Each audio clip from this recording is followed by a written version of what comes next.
A couple of new veteran wide receivers are now about to hit the market, with Davante Adams' likely release and Deebo Samuel requesting a trade, and the Chargers should be very interested in one of them.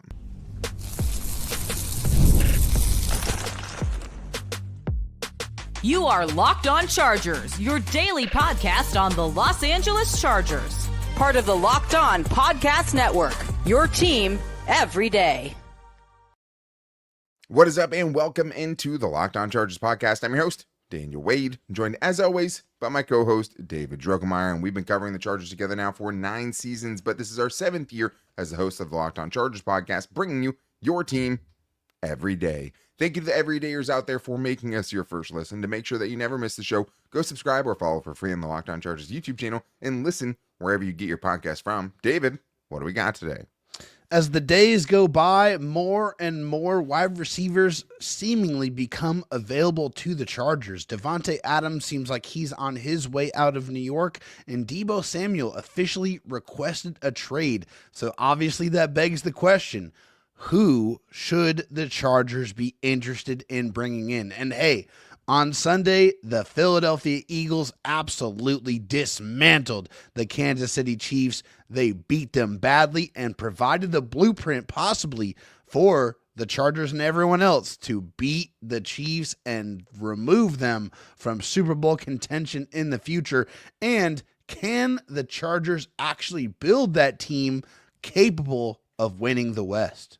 We know there's a way to do it. They are not invincible, but can the Chargers do enough to actually make that leap and finally be competitive in an AFC West that really hasn't been in several years? But I do have to start with the news that's been going around, especially when you know the Chargers need offensive weapons, and now a couple more of them have just entered the realm of possibility with Davante Adams and also Tyreek Hill. It came out that Aaron Rodgers is not going to be back in New York, which means there's almost no likelihood the Jets are going to keep the $38 million cap hit that Davante is going to cost next year. And we found out yesterday that Deebo Samuel has now been granted the permission to go and seek a trade out and find a trade partner for the 49ers. And for a team like the Chargers that needs weapons, these are two more, really high caliber weapons and very productive weapons that now seem like a decent possibility. And now there's more options besides just potentially a T. Higgins or trading for a DK Metcalf. So the first buy or sell starts with this, David, because it is Buy or Sell Tuesday, getting into the biggest Chargers storylines and overreactions. And the first one is this: buy or sell, the Chargers should be interested in Davante Adams. Yeah, I think you're looking at this and you look at Davante Adams and you say, oh man, he's a little bit up there in age, but then you got to look at the stats, and the stats tell you that the answer is absolutely yes. The Chargers should have a lot of interest in Davante Adams, which, hey, he's got a big, cap number here. His base salary is about $35 million. So he is a clear and obvious cut candidate. The Jets can save $29 million in cap space by letting him go and only absorbing $8 million. And that's something that's going to be really, really easy for them to do. It just seems like a very smart business decision. But when you go into the stats for Davante Adams, it's, even with all this uncertainty and all the change this season, he put up another 1,000-yard receiving season, which I don't think anybody just looking at it from the outside in without looking at the stats would have ever expected that. I mean, it just didn't seem like he put together that type of year, but he absolutely did. And not only that, he's just the model of consistency. That was his 5th 1,000-plus receiving yard season in a row for Davante Adams. So, no matter what the age is, it doesn't matter. The guy still is on the field and producing at an exceptionally high level. He really is. And you might wonder, okay, well, why the Chargers, right? Why would he potentially want to go to the Chargers outside playing with Justin Herbert? But the report is what made it interesting and immediately made me think of the Chargers, which is from Ian Rappaport, who said Davante Adams left his 2025 contract unchanged and his $38.3 million cap number is untenable. He'd have to agree to a new deal to stay. And with Aaron Rodgers moving on, Adams likely will as well. And Adams would like to be on the West Coast, I'm told. Well, I do know a team that plays out on the West Coast. He is, played high school football in the Bay Area in Santa Clara. So the 49ers, obviously one of those options. The Los Angeles Rams, who have another weapon they're trying to trade in Cooper Kupp. maybe he's an option, but I mean, they're floating Matthew Stafford out in trade, so maybe that's not realistic. If he wants to play on the West Coast, he just is going to make a ton of money in 2025 anyways, just from getting cut by the Jets.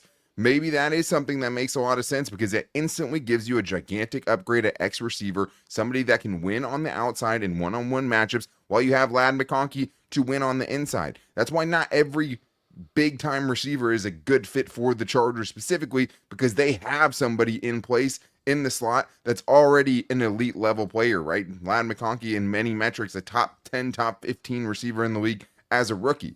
You need somebody on the outside to help him out and open up better things for him. Davante Adams brings that. I mean, his last 5 games of the year, 36 catches, 510 yards, and 5 touchdowns. He averaged over 100 yards a game and a touchdown per game, and still, like you said, put up 1,063 yards and 85 catches and 8 touchdowns in 14 games. Also had a long of 71. We've seen Justin Herbert with the affinity to take those chances one-on-one on the outside. Now you're getting a guy that has a 50% contested catch percentage in 2024, which is much really better good than anyone else the Chargers have been linked to so far. And also, we've seen Justin Herbert have that affinity with Mike Williams to throw those back shoulder balls down the sideline. When you get those one-on-one matchups, that changes how teams can attack you. Davante Adams is a back shoulder merchant, and we know that Justin Herbert has the accuracy to put him on him downfield. Very much in favor of Davante Adams in the pursuit of him to fill a gigantic need, and then that pigeonholes you into having to go certain ways in the draft. And it might not be a draft that you want to take offensive receivers or weapons early. We'll talk about that more later. But Deebo Samuel is now another name in the mix because, according to Adam Schefter, the 49ers have granted Deebo Samuel and his agent Torrey Dandy permission to find a trade partner for the wide receiver. So the buyer sells this. The Chargers should trade for Deebo Samuel.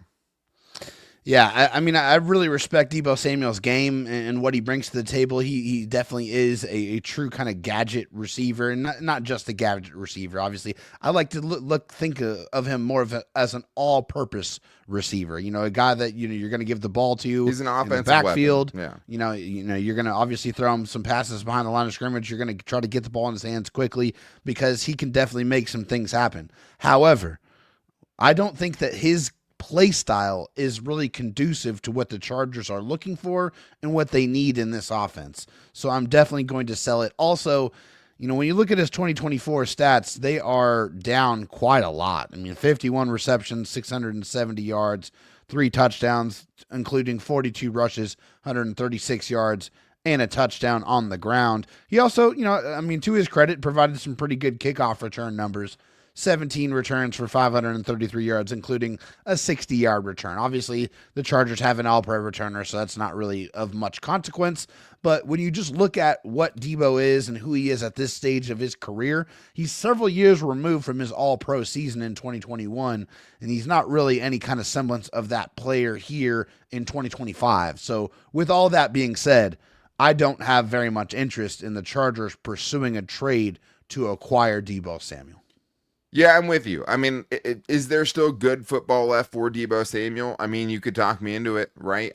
There's definitely a decline there. You're talking about the lowest, yards per route run that he's had in several seasons, the lowest yards after the catch per catch he's had since ever. It's his lowest in his career, which was still 3rd in the NFL for anyone with 50-plus targets. 8.2 yards after the catch per catch is still insane. But a big part of that is his usage and how he's used. And my bigger thing here, and the reason I'm selling it, is because I don't trust Greg Roman and this offense to be able to use him better than Kyle Shanahan, the guy that put him on the map. I mean, we're talking about a player, if you're looking for an outside receiver that's going to win these one-on-one matchups, this is a guy who only had 3 games of more than 71 yards last season in 15 games. He just hasn't been that guy.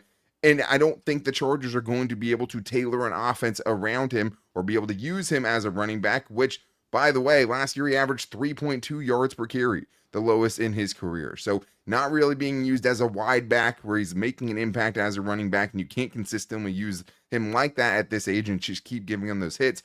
Maybe a team finds a better way to use him or can find a way to get him back to the numbers that he was putting up several years ago, but the numbers are going down. The missed tackles that he's forcing on a, per catch basis is going down. And I just don't trust the Chargers to kind of be able to revamp creatively his role on an offense and have him start producing those numbers again. I don't think it's a good fit for the Chargers. I think the Chargers should stay away from that and much rather, even though he's an older dude in Davante Adams, get a guy for no draft capital that fills a gigantic need in the offense, and let me focus on other parts now with my draft capital, with the other resources I have to make this a more complete team, but check off a huge weapon off of the list. But we did see over the weekend the Chiefs lose, and not only lose, get dismantled. And they did really put together a blueprint of, hey, this is what works against the Chiefs. Problem is part of that is just having like the most complete roster in the NFL. So we're going to talk about how much of that the Chargers can replicate and how much or how important it is for them to build a monstrous defensive line after we saw what the Eagles did to them over the weekend, and more on today's Locked On Chargers podcast.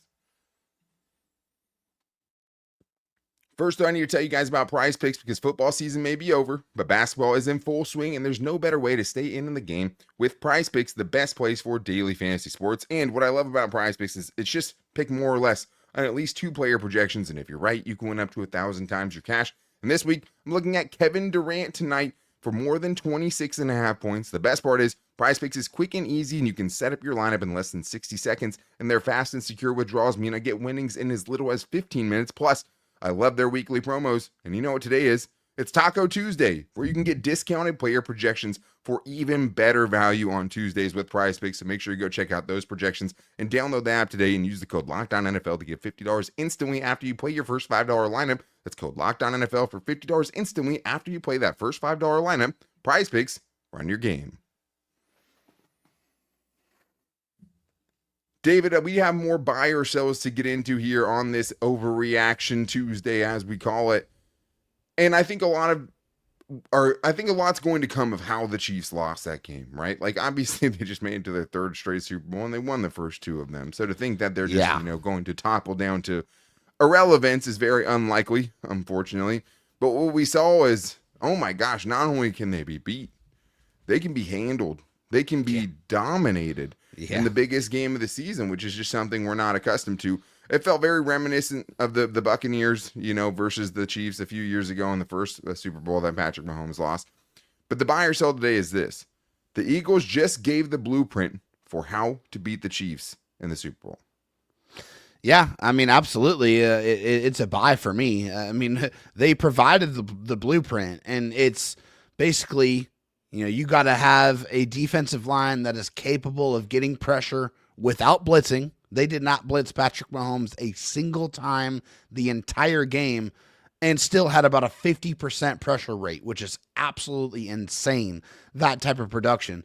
And what that means is if you have the dogs up front to be able to get that pressure, and you have the defensive, backs in the backfield to be able to play sticky man-to-man coverage, then it makes it really, really difficult for your quarterback, especially, even an all-world one like Patrick Mahomes, to be able to extend plays and to be able to make those plays without making mistakes, which is the other thing that, turned out in this game is the Eagles were able to take the ball away 3 different times, and they only surrendered it once.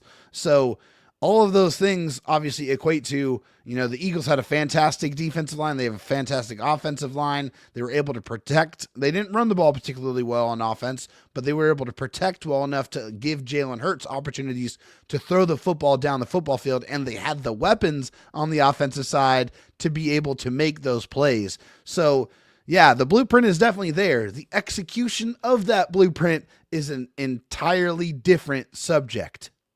Yeah, and rightfully so, you're giving a lot of credit to the defense, right? But you touched on a little at the end. I mean, it's not just the defense, right? No. It's having one of, if not the best offensive lines in all of football. Oh, yeah. The best running back in football, even though he didn't have a crazy game. That running back made them have to play them differently. Running back made Spagnuolo not be able to just, play everything straight up. They had to sell out to stop the run, and that opened up easier opportunities for Jalen Hurts, who also, David, used his mobility, right, to hurt the Chiefs over and over again in that game and was the leading rusher. 70-plus rushing yards, right? Elite offense. Yeah, he set the record for the most in a Super Bowl, broke his own record. He had 70 in the first matchup, 72 this time. Elite offensive weapons, maybe the best offensive line in football, a defensive front that's full of monsters, and elite secondary play. That's so much easier said than done. Obviously, they got a great linebacker play as well. They had there was nothing. You looked at those 2 rosters and you knew which one of them was the better roster. And I think the other part of it too with the blueprint is just bury them. Once you get up Oh, yeah. bury them. Don't like even give them a chance. Never let them even sniff it. They got 2 crazy touchdowns towards It the was end of the 34 to game, nothing before they scored a single touchdown. and they still, even with them scoring it and them getting something going, it was already too late. And I think that just shows, how much you have to just stay on the gas and just totally take it away, or else they could Put it creep out of back reach. into it. They never ever gave them that chance. So to talk about defense and defense winning championships, that's obviously very valid here. And I think it reminds me from this, I think it goes with this Big Daddy eat, buy, or sell, which is after watching the Super Bowl, Joe Ortiz will make defensive line a priority this offseason through free agency and through the draft. Yeah, I mean, that's an easy buy. And I think, to your point, right? I mean, they didn't blitz on any Patrick Mahomes dropbacks. They had 6 sacks on him. They had another hit that directly led to the second interception. They had the sack that had the forced fumble that gave him another, scoring opportunity. That's 3 scoring opportunities, one of those being a pick 6, based on their defense and based on their pass rush. And guys like Josh Sweat, 2.5 sacks. But this was my other thing, though. The one thing that really, really stood out to me the most was just how athletic that defensive line was. Yeah. They chased him down. They never obviously he's always going to get some outside of the pocket. They severely limited that. Oh, definitely. They chased him down. They kept him in the pocket. They swarmed him, and they had guys that were athletic enough to stay with him, which is not something that most teams have, and definitely something the Chargers don't have. So I want Poona Ford back. I want Khalil Mack back for sure. But David, there is an argument that's like, hey, maybe you forget about the weapons a little bit, right? Like, you still have to add them. Maybe it's more through free agency than draft, but like, load up on young dudes, because when you see how the Eagles have drafted on that defensive line, in that edge group, guys that we like, the Jalen Carters, Nolan Smiths of the world, right? And get a dominant defensive line that can do that to what was a really good offensive line for most of the year. Yeah, well, I mean, they have the Jalen Carters and the Josh Sweats and the Nolan Smiths, but they also have the Jordan Davis in the middle, right? Yeah. A gigantic, really almost immovable force. Milton Williams, too. I mean, they just have waves. It was just so many dudes. It's just so much talent, right? And so the thing is the Chargers, I feel like you can say that they have a couple of decent defensive linemen that you really like. Poona Ford had a great year. He definitely should get re-signed. Free agent. Tier Tart is a guy that played limited snaps, but you could see his impact on the team and on the field. They don't, however, have anyone that's dominant or like a true game wrecker in the interior of the defensive line. And they haven't for a very long time, and we've talked about this for many years on this podcast, but we will continue to talk about it until it's addressed. Yeah. The Chargers have not added a dominant interior presence since Jamal Williams. They haven't had it. So they have to fix that problem before they can entertain executing this blueprint, because they need to have guys that can get pressure without having to blitz. Not necessarily meaning you want to abandon it, but you have to be able to do that and play as much coverage as possible if you want to beat the Chiefs. Yeah, every team wants to get pressure with 4. Every team would choose to do that if they could. And, part of what makes Jesse Minter so good is his, disguises and the blitz simulations and stuff like that he's doing. And I mean, that wouldn't all have to end, but you don't have to rely on all those things to get your pressure, which is different. But I think the biggest thing is like, it comes in waves. Like, you can never have enough of those guys. You need, when those other guys are rotating in, to also have guys that can still get the job done. And the Eagles had that in spades. But I thought the other lesson kind of from this was just like, the better team beat the better quarterback. And if you're looking for, wins are not a quarterback stat, I think this would be the game you look at, because Patrick Mahomes in that game looked a lot like the Justin Herbert we've seen in a lot of games, where he's just so overmatched, and it doesn't matter how great your quarterback is, you're going to lose that game. And I mean, as much as everyone hated Justin Herbert's playoff game, Patrick Mahomes was worse in this game. Way worse. And like the garbage time touchdown, all that stuff, like, doesn't make up for just how bad he was in this game. Empty stats. When you're seeing a quarterback of that stature look that bad because his team is so outmatched, I don't think there's a better argument for, like, the Chargers can have a great quarterback all they want. Until they catch up for the rest of their team, that can still happen to you against the better teams. Yeah, I mean, you look up and down the position groups, whether it's the offensive line, the running backs, the receivers, the defensive line, corners, linebackers, even the coaching staff. I think, you can see clear advantages pretty much across the board for the Eagles, and that showed out in this football coaching game. Staff, but I'm talking the else. Coordinators. I mean, I really, obviously, Vic Fangio is a Andy Reid versus coordinator. Kellen Moore. I'm not going to give Kellen. No, Moore yeah, I I'm just saying, like, but the players Position for sure, groups, players on outside the of field, quarterback. big difference outside of quarterback. The supporting cast was as good as it possibly could get, and obviously that netted a Super Bowl championship. Yeah, and I mean, the Chiefs didn't have enough weapons. They didn't have a good enough offensive line at the end, and they had two. They had, Xavier Worthy and Travis Kelce, both guys, that would be, the second best, first best option on the Chargers. Yep. And they had two of those guys and a much better offensive line, and they still got the break speed off of them. So I think that shows you kind of the distance the Chargers have to gain before they would get to a roster like the Eagles. But the biggest question is now, can you close the gap on a Chiefs team that might be reeling again after the loss and after getting dismantled the way that they were? Is it their time to win the West? We're getting into all that and more in today's Locked On Chargers podcast. First, I need to tell you guys about FanDuel, because when the game tips off, the NBA action is just getting started, and there's no better place to get in on it than FanDuel, America's #1 sportsbook. With FanDuel, you can place live bets throughout the game, so even if you miss the opening tip-off or want to bet on the fourth quarter comeback, you can stay in on the action. And if you're looking for a bigger payout, you can even combine your live bets into a same-game parlay. I love using FanDuel's live betting feature because it keeps every moment of every game exciting, especially when it's not football season. One thing that can get basketball a little bit closer to football is having some action on the games. Whether I'm backing my team for a late game rally or picking a player to hit a clutch three, I never feel like I missed my chance. And right now I'm always looking at the Lakers with Luka Doncic, who have already been red hot without him, and seeing what they're going to do and getting the action with FanDuel. And right now, FanDuel new customers can get $150 in bonus bets if your first $5 bet wins. Just visit FanDuel.com to join today. That's FanDuel.com for your shot at $150 in bonus bets. Make every moment more with FanDuel, the official sports betting partner of the NBA.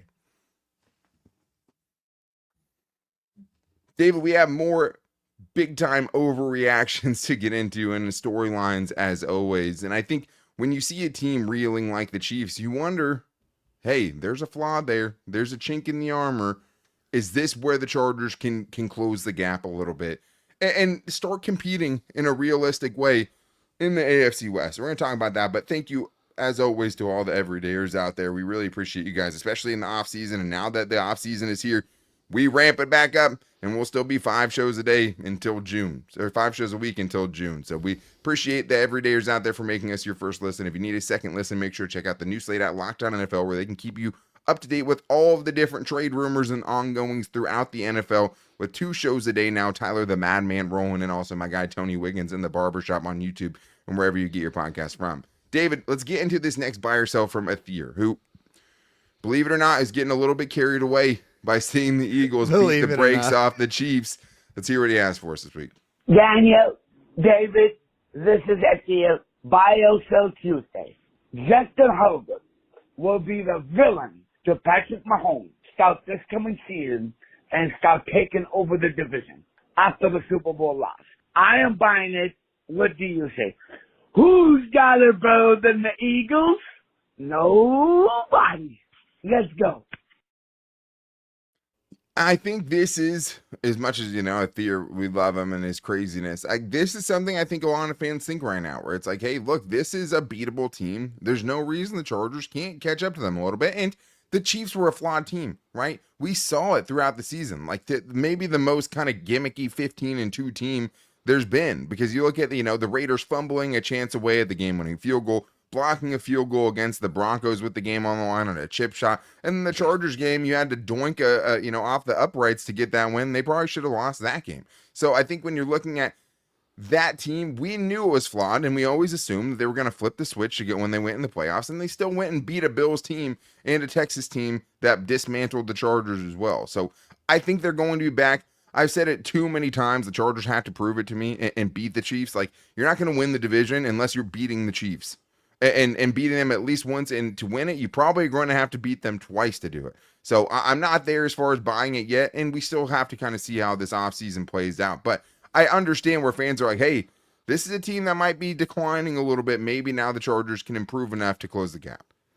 As much as I'm reveling in the fact that the Eagles beat the brakes off of the Chiefs in the Super Bowl in front of the biggest audience in Super Bowl history, the Chargers have not beaten the Chiefs in their last 6 contests. And since 2020, the Chiefs are 8-2 against the Chargers. I love my Chargers. I'm as optimistic as anybody you will find. Probably not a Thier, but I have to sit here and tell you, I have to see it before I can believe it. I'm sorry. I can't in good conscience, and I'll probably pick them to win next year. Sure you will. That's who I am.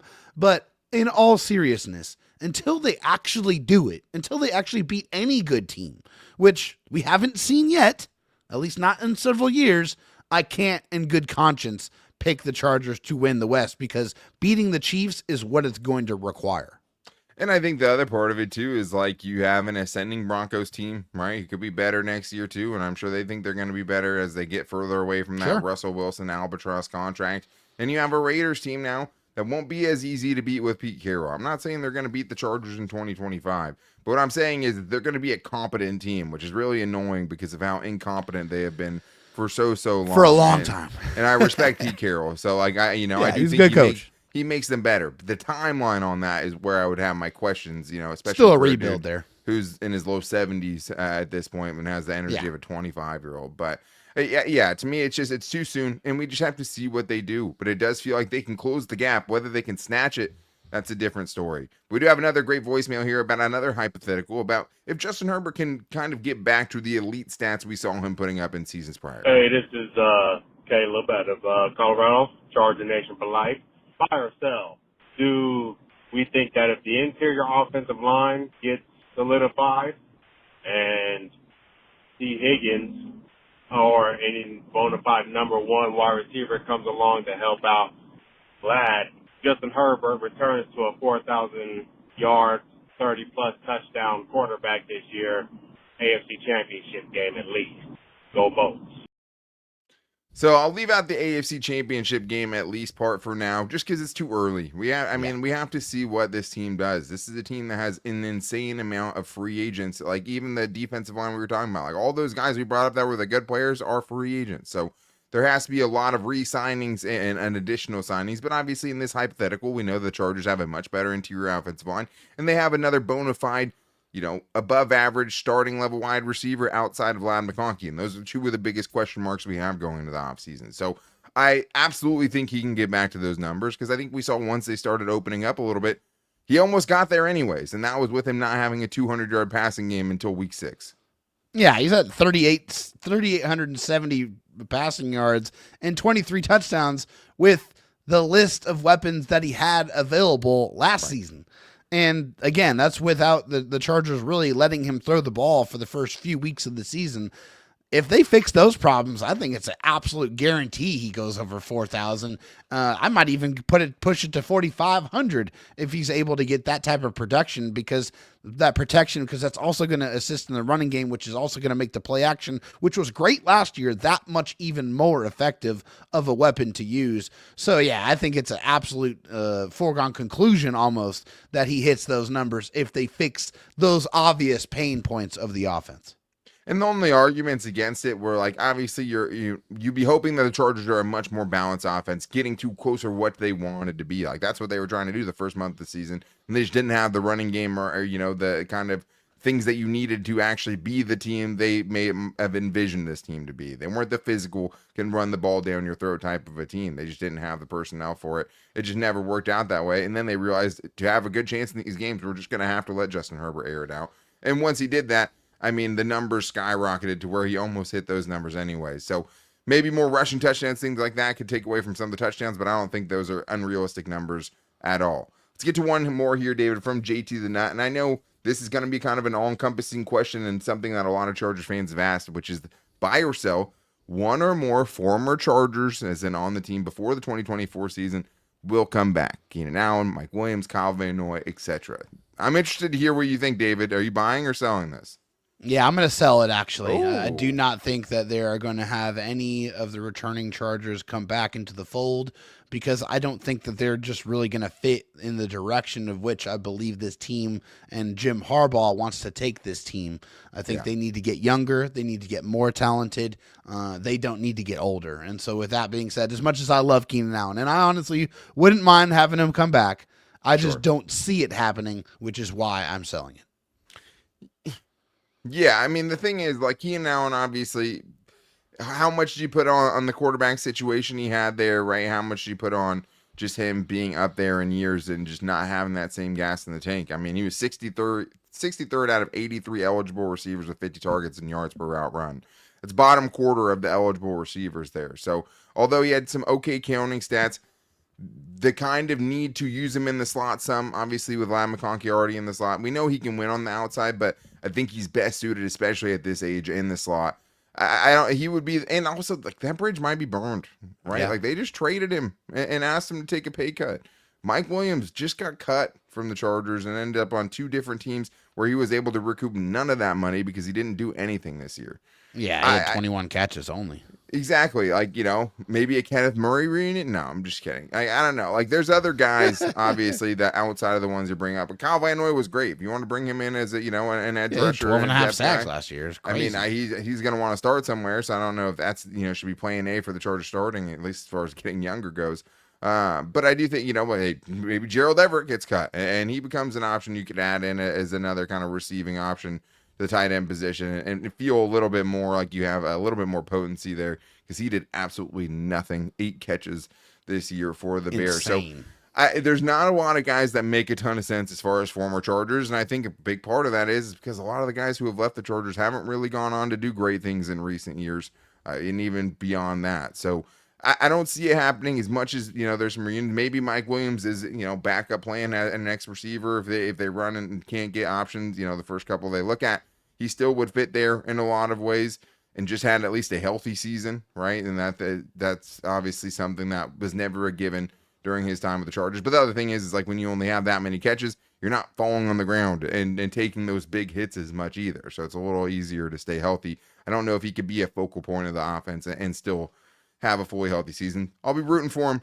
I still love all those guys. Like those are some of, our favorite players over the years and guys who obviously did some great things for this team. But I don't see it happening, especially with just some of those relationships that might not be totally mended, even if, they want to come back to the Chargers. We'll have to see. But as of right now, I think I would sell it too. But that's going to wrap things up for today's show. The great news is we have a giant guest on tomorrow's show too, as the off-season of guests continue. We're bringing on ESPN's Kris Rhim to talk about this Chargers off-season. And if he thinks the Chargers could take a swing at one of these big name receivers, I'm excited to hear his thoughts on that and so much more. So to make sure you don't miss it, go subscribe or follow for free on the Locked On Chargers YouTube channel and listen wherever you get your podcast from, as well as finding the show everywhere. We're blasting it out on social media, on our Twitter at Locked On LAC, where a lot of you put your buy or sells in today, or on Instagram at Locked On Chargers or Locked On Chargers Facebook page. You can find the show every day on my page as well, on Twitter at Dan Talk Sports, and David's at DroTalkST on Twitter. And you can also call into the voicemail line if you want to get your next fan mail question or buy or sell on the show at 323-524-7924. But man, we're going to have to up that intro pretty soon to 10 seasons covering this team and 8 seasons, 8th season at least, as the host of the Locked On Chargers podcast. And we couldn't do it without you guys. Thank you to everydayers as always. Make sure you guys are back here tomorrow with a special interview with ESPN's Kris Rhim. But until then, guys, take it easy and go Bolts.